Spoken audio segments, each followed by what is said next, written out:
EU lawmakers have passed a resolution that will mark a much tougher stance on human rights conditions in China's Xinjiang region.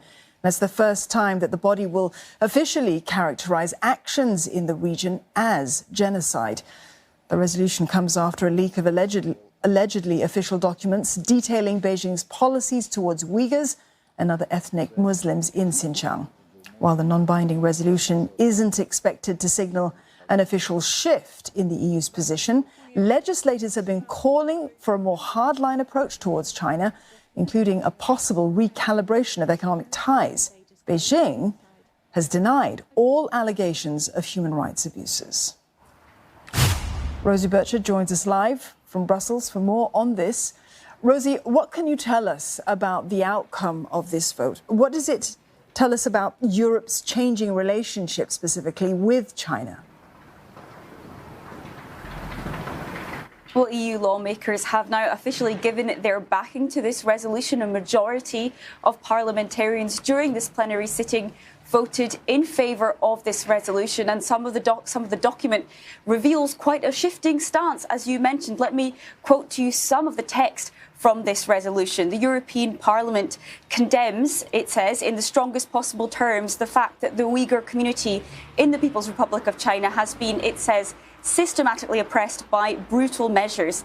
Then the resolution goes on to say that the European Parliament states that the credible evidence about birth prevention measures and the separation of Uyghur children from their families amount to crimes against humanity and represent a serious risk of genocide. Now, that is a toughening of language from the European Parliament. And of course, important to note that Beijing absolutely denies all those accusations outlined there. Now, this comes amid a state of frosty relations between Beijing and Brussels. Some of those European parliamentarians voting today are in fact under sanctions from Beijing. Those sanctions were imposed last year in retaliation to sanctions first imposed by the European Union over these alleged human rights abuses in Xinjiang.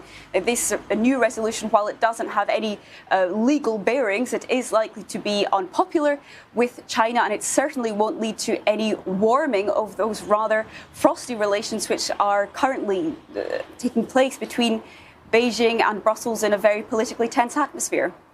It is a tough stance and a clear gauge, perhaps, of the mood in the European Parliament, Rosie. But it's also a non-binding resolution, so it's unlikely to have any significant bearing on China. So what then does this resolution hope to achieve? To what end?